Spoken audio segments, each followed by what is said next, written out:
देखिए, ज़िंदगी में आपको एक चीज़ बहुत ही कॉमन मिलेगी, चाहे आप सफल हो जाएँ या फिर असफल, लोग आपको परेशान करना, आपकी आलोचना करना कभी नहीं छोड़ेंगे। तो इन सभी लोगों की बातों को इग्नोर करना सीखिए, अगर आप शांति से जीना चाहते हैं तो। देखिए, आज है 16 अप्रैल और आज की वीडियो में जितने भी करंट अफेयर हैं, ये बहुत ही सिलेक्टिव हैं और मोस्ट इम्पोर्टेंट है आपकी सभी आगामी परीक्षाओं के लिए। तो शुरू से लास्ट तक वीडियो में बने रहिए और इस वीडियो को पूरा देखने के बाद आप इसकी पीडीएफ फाइल जो है इसको भी डाउनलोड कर सकते हैं नीचे डिस्क्रिप्शन बॉक्स में और हमारे टेलीग्राम चैनल पे दोनों जगहों पे आपको इस वीडियो का पीडीएफ लिंक मिल जाएगी।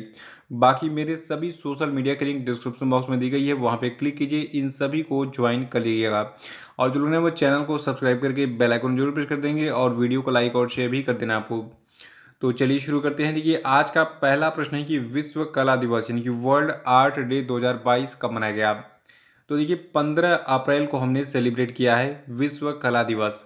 देखिए, विश्व कला दिवस जो है इसको मनाने का शुरुआत किया गया था 15 अप्रैल 2012 को, यानी कि 2012 में इसको पहली बार सेलिब्रेट किया गया था। और देखिए, आपने एक पेंटिंग के बारे में सुना होगा, मोनालिसा, ठीक है। तो मोनालिसा जो है इनकी पेंटिंग काफ़ी फेमस है और इस पेंटिंग को बनाया था एक प्रसिद्ध चित्रकार लियोनार्डो दा विंची ने। तो लियोनार्डो दा विंची जो है इनका जन्मदिन पड़ता है 15 अप्रैल को, इसीलिए जो है इनको सम्मान देने के लिए ये दिवस मनाया जाता है हर साल। और देखिए, जो आपके लियोनार्डो दा विंची हैं इनको विश्व शांति, अभिव्यक्ति की स्वतंत्रता, सहिष्णुता, भाईचारे और बहुसंस्कृतिवाद के साथ साथ अन्य क्षेत्र में कला के महत्व के प्रतीक के रूप में जो है चुना गया था 2012 में। तो इसीलिए जो है 15 अप्रैल को हम विश्व कला दिवस मनाते हैं, डेट याद रखिएगा। अगला है कि स्ट्रीट चाइल्ड क्रिकेट विश्व कप 2023 की मेजबानी कौन करेगा। तो देखिए, गली क्रिकेट के बारे में आपने बहुत सुना होगा। तो गली क्रिकेट यानी कि स्ट्रीट चाइल्ड के लिए जो है एक विश्व कप आयोजित होने वाला है 2023 में और इसका मेजबान होगा भारत। याद रखिएगा इसको, एक नंबर अगर आपको चाहिए तो, ठीक है, क्योंकि ये हर पेपर में छपा हुआ मिलेगा आपको। देखिए, जो आपका ये स्ट्रीट चाइल्ड क्रिकेट विश्व कप 2023 होगा, इस विश्व कप का जो आयोजन है ये स्ट्रीट चाइल्ड यूनाइटेड और सेव द चिल्ड्रंस इंडिया के द्वारा किया जा रहा है। और जो आपका स्ट्रीट चाइल्ड क्रिकेट विश्व कप 2023 होगा, इसमें 16 देशों की कुल 22 टीमें पार्टिसिपेट करेंगी। कितनी? 16 देश होंगे और 16 देशों की 22 टीमें होंगी, याद रखेगा। और देखिए, जो स्ट्रीट चाइल्ड यूनाइटेड और सेव द चिल्ड्रेन है, इसके बीच साझेदारी के अलावा स्ट्रीट चाइल्ड क्रिकेट विश्व कप 2023 में विश्व बैंक, आईसीसी और ब्रिटिश उच्चायोग भी सहयोग करेगा। अगला है कि रोंगली बोहाग बिहू महोत्सव किस राज्य का नववर्ष उत्सव है। तो देखिए, जो आपका रोंगाली बोहाग बिहू उत्सव है, महोत्सव है, ये असम राज्य का जो है न्यू ईयर यानी कि नववर्ष है। देखिए, वैसे एग्जाम में कॉमनली एक चीज़ ये पूछा जाता है कि बिहू जो है किस राज्य में मनाया जाता है। तो बिहू जो है ये असम का एक उत्सव है और इसी का पूरा नाम है रोंगाली बोहाग बिहू महोत्सव, ठीक है। देखिए, जो आपका बोहाग बिहू या फिर रोंगाली बिहू है, ये असम के सबसे बड़े त्योहारों में से एक है और ये प्रत्येक वर्ष अप्रैल महीने के दूसरे सप्ताह में पड़ता है। यानी कि अप्रैल महीना जो होता है किसी भी साल का, उसका जो दूसरा वीक है उसी में ये सेलिब्रेट किया जाता है, जो कि फसल की कटाई की शुरुआत का प्रतीक है। इस समय गेहूं की फसल कट रही है, आपको पता होगा अगर आप गांव से हैं। बाकी शहरी लोग भी जान लें कि इस समय गेहूं कट रहा है, गेहूं की फसल की कटाई हो रही है। और देखिए, असमिया में रोंगाली का अर्थ है आनंद और त्योहार वास्तव में, यानी कि जो आपका रोंगाली त्योहार है ये वास्तव में परिवार और समुदाय के साथ आनंद बांटने और आनंद लेने का समय है। अगला है कि हाल ही में किस स्थान पर 20वीं भारत फ्रांस संयुक्त स्टाफ वार्ता आयोजित की गई। तो देखिए, जो 20वीं भारत फ्रांस संयुक्त स्टाफ वार्ता है इसका आयोजन पेरिस में किया गया था और 2 दिवसीय इस बैठक में नई परियोजनाओं पर ध्यान केंद्रित किया गया, जो कि मौजूदा द्विपक्षीय रक्षा सहयोग के अंतर्गत आती है। और साथ ही दोनों देशों के बीच चल रहे रक्षा संबंधों को बढ़ाने पर भी जो है जोर दिया गया। और देखिए, भारत और फ्रांस ने ब्लू इकोनॉमी और ओशन गवर्नेंस के जो है ब्लूप्रिंट पर सहमति जताई है। और देखिए, भारत और फ्रांस जो है इसने इस 20वीं भारत फ्रांस संयुक्त स्टाफ वार्ता बैठक में जो है एक जो है संयुक्त स्टाफ मंच की स्थापना करके दोनों देशों के बीच में रणनीतिक और ऑपरेशनल रक्षा सहयोग में सुधार के लक्ष्य के साथ जो है एक तरीके से कहा जाए प्रतिबद्धता भी दर्शाई। तो 20वीं भारत फ्रांस संयुक्त स्टाफ वार्ता जो है ये आपकी पेरिस में आयोजित की गई थी, याद रखिएगा। स्पेशली जो है किसी भी वार्ता का जो लोकेशन होता है, कहाँ पर वो आयोजित किया गया, वो पूछ लेता है और क्रम पूछ लेता है। तो इस साल 20वीं भारत फ्रांस संयुक्त स्टाफ वार्ता पेरिस में आयोजित की गई थी। अगला कि हाल ही में किसने नई दिल्ली में प्रधानमंत्री संग्रहालय का उद्घाटन किया? तो देखिए अभी हाल ही में प्रधानमंत्री मोदी ने नई दिल्ली में प्रधानमंत्री संग्रहालय का उद्घाटन किया। इसके बारे में थोड़ा सा मैं डिटेल में बताऊंगा, ध्यान सुनिएगा क्योंकि एग्जाम में एक एक पॉइंट पूछा जा सकता है। देखिए जो संग्रहालय बना है, ये संग्रहालय भवन नई दिल्ली में तीन मूर्ति भवन को एकीकृत करता है। किसको? तीन मूर्ति भवन को एकीकृत करता है, जिसको ब्लॉक 1 के रूप में नामित किया गया है और ये नवनिर्मित ब्लॉक 2 के साथ में है।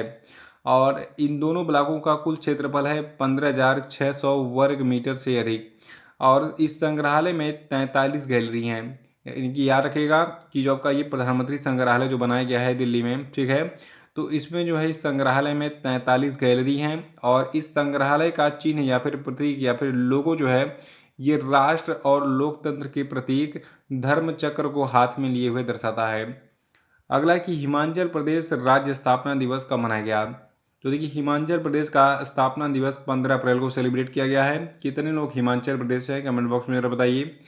देखिए 1948 में इसी दिन यानी कि 15 अप्रैल के दिन 1948 में हिमाचल प्रदेश को भारत के एक प्रांत के रूप में बनाया गया था। और इस दिन को राजधानी शिमला में एक भव्य परेड का आयोजन किया जाता है, यानी कि 15 अप्रैल को एक भव्य परेड आयोजित करके सेलिब्रेट किया जाता है स्थापना दिवस को। और इस दिन को मनाने के लिए शहरों, कस्बों और गांव में स्थानीय कार्यक्रम भी आयोजित किए जाते हैं हिमाचल प्रदेश में। सातवां की न्यूजीलैंड क्रिकेट पुरस्कार 2022 में किसको महिला Super Smash player of the year का पुरस्कार दिया गया? तो देखिए हर साल जब भी इस पुरस्कार का वितरण होता है, यानी कि न्यूजीलैंड क्रिकेट पुरस्कार का वितरण होता है, तो उसके सभी विनर्स का नाम पूछ लिया जाता है। तो कौन कौन से इसमें, देखिए पुरस्कार तो 10 हैं, कौन इंपॉर्टेंट है मैं आपको बताऊंगा अभी। अभी जो इसमें सबसे पहला इंपॉर्टेंट पुरस्कार है, यह है महिला Super Smash player of the year का पुरस्कार। तो ये न्यूजीलैंड की एक महिला क्रिकेटर हैं, यहाँ पे फोटो दिख रही है, अमेलिया केर, इनको दिया गया है। याद रखिएगा महिला Super Smash player of the year का पुरस्कार अमेलिया केर को दिया गया है। और men's Super Smash player of the year का पुरस्कार माइकल ब्रेसवेल को दिया गया है। इन दोनों का नाम याद रखिएगा। और fan moment of the summer का पुरस्कार रास टेलर को दिया गया है अपने आखिरी टेस्ट में अंतिम विकेट लेने पर। और अंतर्राष्ट्रीय महिला ODI player of the year का पुरस्कार न्यूजीलैंड क्रिकेट पुरस्कार 2022 में अमेलिया केर ने ही जीता है। और international men's ODI player of the year male का पुरस्कार जो है विल यंग को मिला है। और देखिए जो आपका प्रथम श्रेणी बल्लेबाजी के लिए रेड पथ कब है, ठीक है, ये दिया गया है ड्वेन कानेव को। और महिला खिलाड़ियों की घरेलू क्रिकेट में बल्लेबाजी के लिए रूथ मार्टिन कप का पुरस्कार जो है सूजी बेट्स को दिया गया है। और प्रथम श्रेणी के लिए विंसर कप का पुरस्कार टीम साउथी को दिया गया है। और महिला खिलाड़ियों की घरेलू क्रिकेट में गेंदबाजी के लिए file black colour cup Eden Carson का पुरस्कार जो है का पुरस्कार जो है ईडन कार्सन को मिला है। और New Zealand umpire of the year का पुरस्कार क्रिस गैफनी को मिला है। तो ये थे आपके न्यूजीलैंड क्रिकेट पुरस्कार 2022 के सभी विनर्स का नाम याद रखेगा। अगला प्रश्न है कि हाल ही में किस राज्य ने पूर्व सैनिकों और युवाओं के लिए हिम प्रहरी योजना शुरू की? एग्जाम में स्टार्ट में पूछेगा कि हिम प्रहरी योजना किस राज्य की योजना है, तो ये उत्तराखंड सरकार की योजना है। और ये योजना है क्या? देखिए हिम प्रहरी योजना पूर्व सैनिकों और युवाओं के लिए है। इसका उद्देश्य है कि राज्य से लोगों का जो पलायन है वो रुके। देखिए ये योजना जो आपकी है हिम प्रहरी योजना, तो ये उन क्षेत्रों पर ध्यान केंद्रित करेगी जहां पर प्रवास तेजी से हो रहा है, ताकि लोग राज्य के भीतर रहें और बाहर ना जाएं। और देखिए योजना के गठन राज्य पूर्व सैनिकों को राज्य की सीमा से लगे क्षेत्रों में बसाने की प्राथमिकता दी जाएगी। और राज्य सरकार दीर्घकालीन राष्ट्रीय हितों को ध्यान में रखते हुए अंतर्राष्ट्रीय सीमाओं को साझा करने वाले जिलों में बसने के लिए पूर्व सैनिकों और राज्य के युवाओं को सभी आवश्यक सहायता भी प्रदान करेगी। देखिए एक बार मुझे उत्तराखंड जाने का अवसर मिला था। उत्तराखंड के पिथौरागढ़ में, जो कि चाइना के बॉर्डर से लगता है, ठीक है, तो पिथौरागढ़ में गया था। वहाँ पे काफ़ी पहाड़ी रास्ते थे, वहाँ पे जाने में बहुत समय लगा और थोड़ा सा डर भी लग रहा था। मतलब ऊपर पहाड़ों पर जो है बस चल रही थी, नीचे गहरी खाई थी, तो डर ये लग रहा था कि थोड़ा सा अगर मिस्टेक हुआ तो आदमी का फिर जो है फिर एक तरीके से ट्रांसफॉर्मेशन हो जाएगा। लेकिन फिर भी ऐसा कुछ नहीं हुआ, डर के आगे जीत है, ठीक है। तो वो डर जो है मतलब एक तरीके से उससे मुझे बहुत हिम्मत मिली कि डरने से कुछ नहीं होता है। जो गाड़ी चला रहा है वो भी अपनी जान की उसको भी परवाह है कि भाई मैं सुरक्षित रहूँगा, सभी सुरक्षित रहेंगे। तो देखिए मैंने देखा कि मतलब जो आपका उत्तराखंड है वहाँ पर एक मकान, यहाँ फिर उससे 300 400 500 मीटर दूरी पे दूसरा मकान है और दुकान वुकान तो है नहीं। मैं सोचता था कि यार अगर इनको 1 किलो चीनी अगर कम पड़ गई तो ये कैसे क्या करते होंगे। खैर वो उनका काम है, लेकिन ये सारी समस्याएं मूलभूत समस्याएं हैं, ठीक है। ये वो कहाँ से क्या करेंगे, कहाँ से अपनी जो घटे हुए राशन है उसकी आपूर्ति करेंगे, वो शायद पहले से स्टोर करके रखते हों। लेकिन ये सभी समस्याएं इनको जो है माइग्रेट करने के लिए मजबूर भी करती हैं कि चलो ऐसी जगह बस जाते हैं जहाँ बगल में ही सारे खाने पीने की चीज़ें मिल जाए हमको।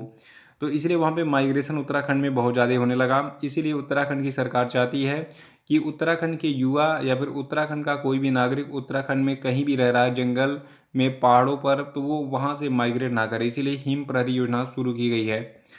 अगला है कि हाल ही में भारतीय वायुसेना ने प्रौद्योगिकी विकास और विभिन्न हथियार प्रणालियों के रख रखाव हेतु स्वदेशी तकनीकी खोजने के लिए किसके साथ में समझौता किया। तो देखिए अभी हाल ही में भारतीय वायुसेना ने प्रौद्योगिकी विकास और विभिन्न हथियार प्रणालियों के रख रखाव हेतु स्वदेशी तकनीकी खोजने के लिए आईआईटी मद्रास के साथ समझौता किया है। देखिए भारतीय वायुसेना के साथ साझेदारी में आईआईटी मद्रास वायुसेना के रखरखाव कमान के बेस रिपेयर डिपो के स्वदेशीकरण के प्रयासों में महत्वपूर्ण योगदान देगा, ताकि रखरखाव क्षमता बढ़ाने और अन्य उपायों में मदद मिल सके। और 10वां प्रश्न है कि किस राज्य के दीमा हसाओ जिले में कई महापाषाण काल के पत्थर के घड़े मिले हैं। तो देखिए जो आपका असम राज्य है, असम राज्य के दीमा हसाओ जिले में कई महापाषाण काल के पत्थर के घड़े मिले हैं। और ये जो पत्थर के घड़े यानी कि जो आपका मिटैलिक स्टोन जार है, इसके बारे में क्या बता दूँ, मतलब जो डिटेल से बता देता हूँ आपको। देखिए जो असम का दीमा हसाओ जिला है, यहाँ पर महापाषाण के जो काल के जो पत्थर मिले हैं यानी कि मेगालिथिक स्टोन के जो जार्स मिले हैं। तो इस खोज ने जो है दक्षिण पूर्व एशिया और भारत के पूर्वोत्तर क्षेत्र के बीच दूसरी सहस्त्राब्दी ईसा पूर्व के संभावित लिंक को उजागर किया है।